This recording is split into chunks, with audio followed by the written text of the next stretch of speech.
In today's video, we are going to show you how to trade gold on Plus500. Let's begin. Now, the first thing that you need to do is log in using your credentials. Inside the dashboard, I want you to go on the left side panel and then click the trading section, because this is where you can trade all different instruments including gold. By scrolling down until you find the precious metals, click the all gold and silver, or if you want, you can utilize the search bar, type in gold, and it will give you different results.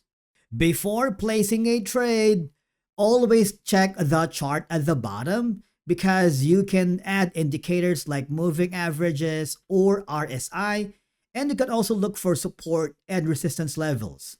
Remember, gold is heavily influenced by US dollar strength, inflation data, interest rates, global uncertainty, and never trade blindly. Always have a plan.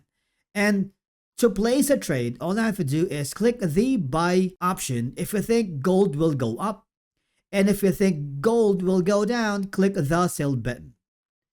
A trade window will appear, and in this section, you can set a position size. For example, let's say we're going to put in 69.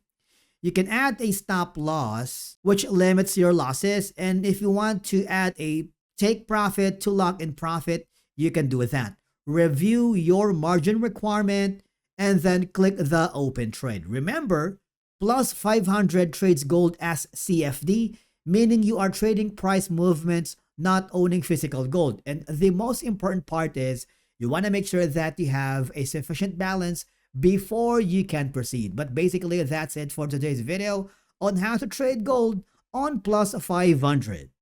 Thank you so much for watching, and we will see you again in the next video.